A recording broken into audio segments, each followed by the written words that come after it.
At the end of the Second War, Caer Island bastion fell beneath Horde banners.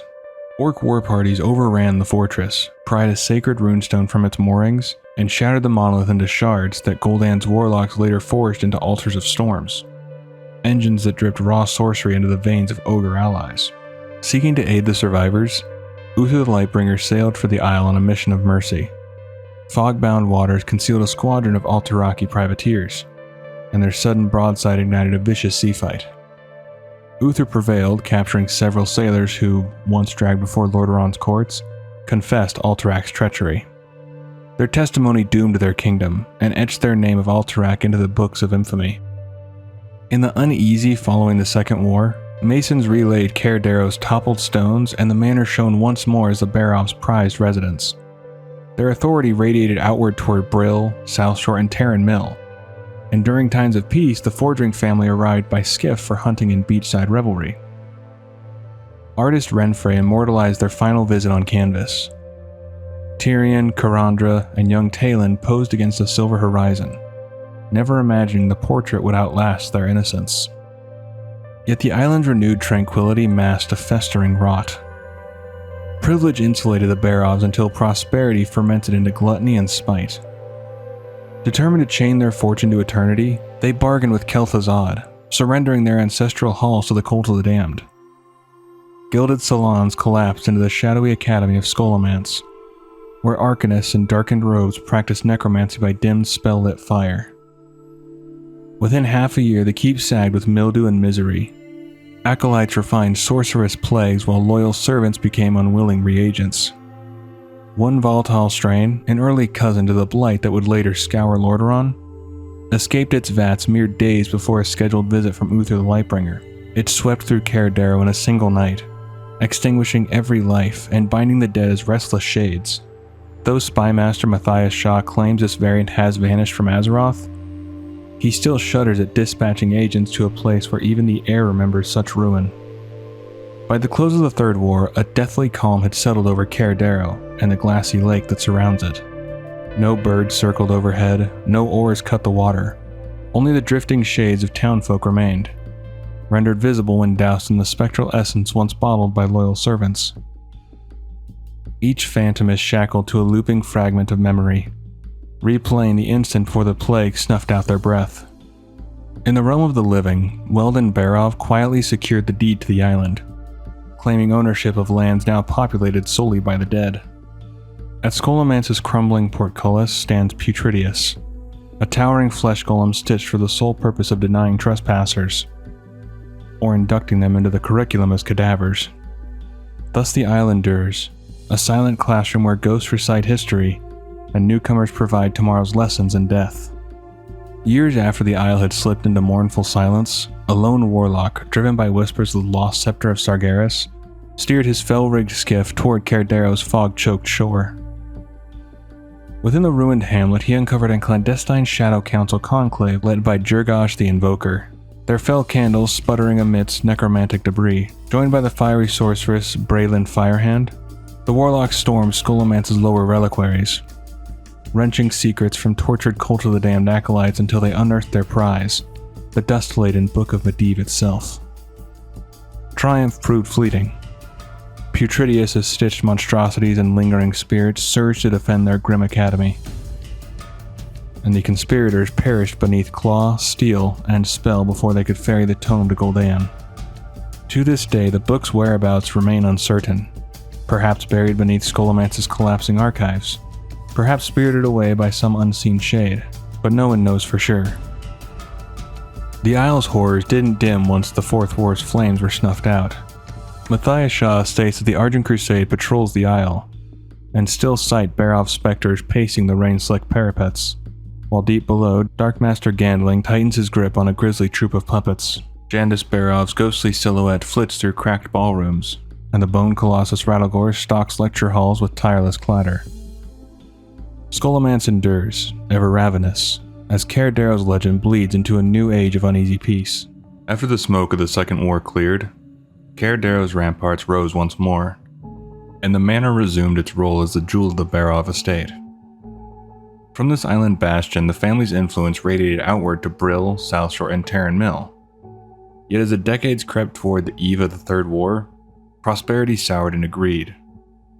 The Barovs, fearful that time would pry their fingers from their holdings, bargained with kel'thuzad, mysterious master of the Cult of the Damned.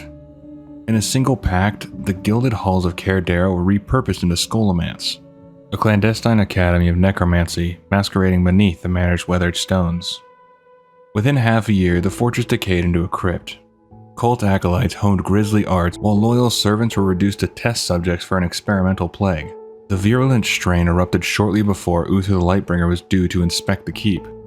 No living soul endured its touch, and those it claimed were bound as wailing spirits to the island's fog-shrouded grounds. Deep below, Salram the Fleshcrafter stitched the Scourge's earliest abominations from butchered corpses, birthing horrors that would soon stride across Lordaeron. The Third War left the Barovs restored, though only in undeath. Scolomance's corridors grew ever darker under the gaze of Raz Frostwhisper, the Lich Sentinel. After Raz fell, Dark Master Gandling, a mortal necromancer of ruthless ambition, assumed the headmaster's mantle, continuing the legacy began by kel'thuzad and Araj the Summoner. Today, constructs, specters, and wandering demons haunt the classrooms unchecked, a testament to the school's single chilling lesson: death is merely the first prerequisite. Deep within Scholomance lurks Dr. Theolin Krastanov, a butcher whose twisted experiments have claimed thousands of lives. Two of his victims, Eva, who is the head maid, and her husband Lucian, who is Alexei Barrel's butler, now wander outside the academy as restless spirits, pleading for vengeance. For 6 long months, they were trapped within the school and were forced to skulk through Scolomance's corridors, stealing scraps from their former masters at night in an effort to not be found. Until sadly the undead discovered them and turned them into living test subjects. Eva still recalls, in shuddering detail, the torment they endured at Krastanov's hands. The undead surrounded us, constantly tormenting us with horrifying acts of depravity. Finally, he came. He introduced himself as Dr. Theolin Krastanov. We came to know him as the Butcher. We finally understood what the screams were from. The Butcher exposed us to pain that we did not know existed. He used us in countless experiments to devise a plague. The days turned to weeks. We would have died on that first day had it not been for that cruel bastard keeping us alive through magical means. We feel nothing. Our souls remain here in limbo. We are unable to leave until our remains are found and spirits laid to rest. At the end of Scholomance in the classic version, you face the Scourge who is running the school, Raz Frostwhisper. Long before he became the Spectral Warden of Scholomance, he walked Azeroth as a hedge mage, or someone who never received formal training, from the rugged kingdom of Stromgarde. An unlicensed spellcaster who scorned Dalaran's gilded lecture halls. Drawn to forbidden truths, he joined kel'thuzad's nascent Cult of the Damned and vaulted through its ranks. Raz offered more than loyalty. Inside Stratholme's slaughterhouse, he slit his own throat upon Menethel's gift, smiling as life spilled away. The Lich King rewarded such devotion by raising his corpse as a lich, freezing soul and sinew into a shard of immortal ice, while the paladin, Leonid Bartholomew, looked on in horror. Empowered, Raz led the Scourge's assault on Hearthglen during the Third War, then settled into Scolomance's frost-rimmed lecture halls to oversee necromantic experiments. Aided by the ogre Cormac, he nurtured abominations and plotted to broaden the Lich King's dominion. Even his magistrate Marduk plotted to strip Raz of his power and return him to mortal flesh, though cataclysmic upheavals saw adventurers shatter his form again and again. Legends persist that his chill laughter still skitters through deserted corridors, proof that ambition can ice a man's soul long before death ever does. Most liches safeguard their essence within a phylactery, but Raz broke that convention as thoroughly as he sundered his own throat. His soul orbits Menethel's gift, the frigid altar of his rebirth, hovering like frozen breath in the dark. Occasionally, the specter latches on to a battered keepsake of remembrance, a relic from his mortal days, and then he re-enters his mortal shell. In that fleeting instant, the chill tyrant is shackled to true, beating life again. One of Azeroth's rare reversals, where the curse of undeath recoils into reluctant mortality. After he is mortal again, you're able to kill him for good this time, and return his head to Magistrate Marduk outside of the school. but can only be seen if you have equipped the Spectral Essence, which is from the quest Kristanzus the Herald. House Barov was once the very emblem of Lordaeron's old money, and ruled a stitched-together realm of holdings that began at Cairdero's sea-battered ramparts and threaded inland through Brill, South Shore, and Terran Mill. Yet their desire to live forever eclipsed rational thinking. The family cut a clandestine bargain with kel'thuzad, surrendering their ancestral manor to the Cult of the Damned, and birthing the necromancy academy that would tarnish their name, Scholomance. The pact's price was steep and personal. Patriarch Lord Alexei Barov rose again as a Death Knight in service to the Scourge. Lady Elucia and their impressive daughter Jandis lingered as spectral echoes in gowns of moonlit silk. Alexei's son, Alexei, likewise perished, but after breaking the Lich King's leash, he joined Sylvanas' Forsaken and sought redemption in undeath.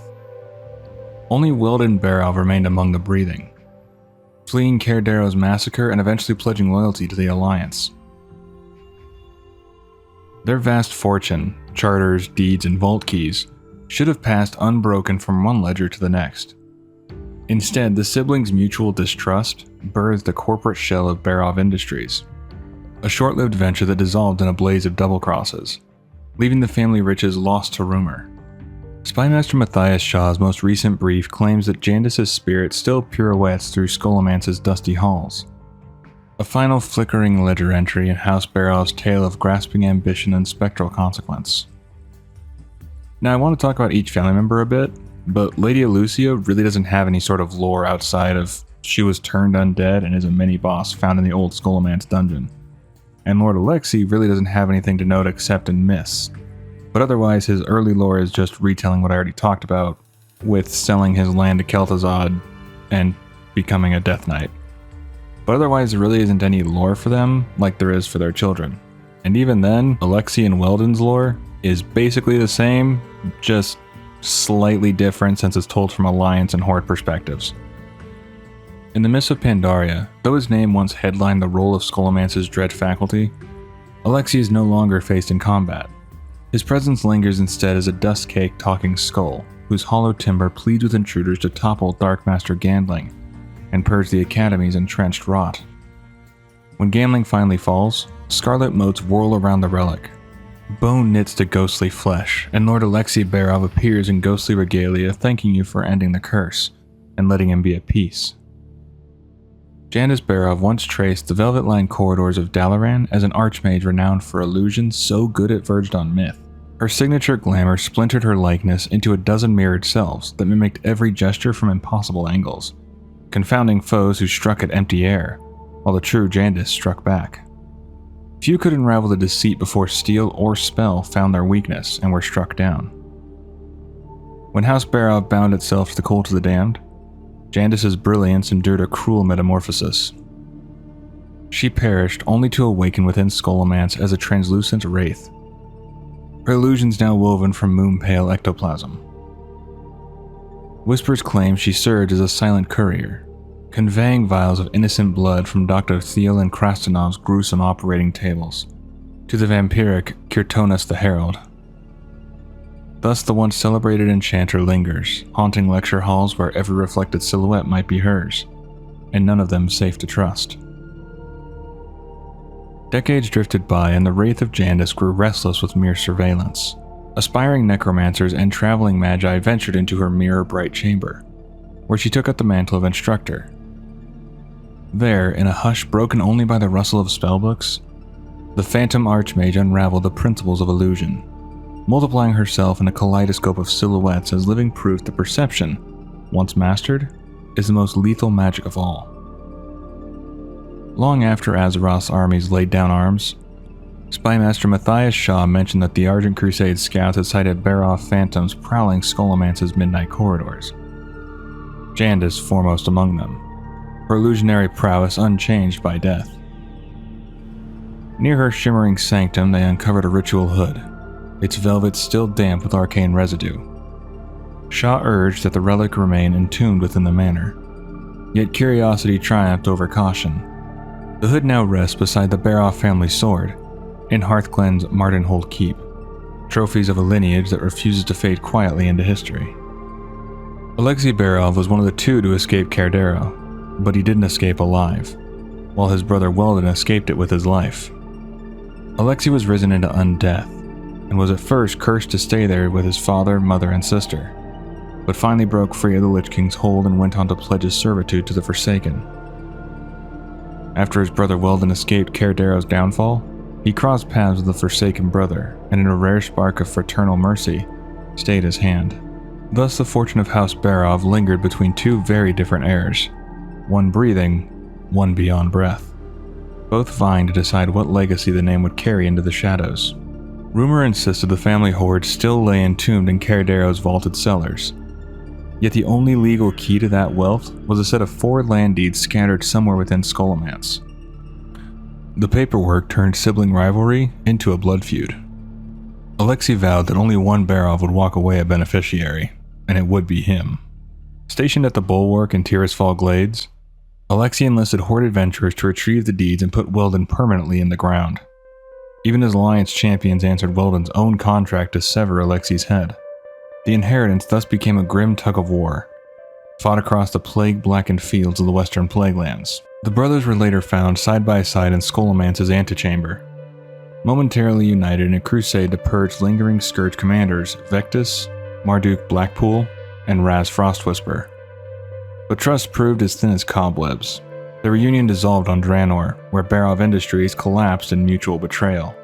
Alexei, wedged beneath a fell-blasted tree, begged passing heroes to free him, and once again to put Weldon to the sword.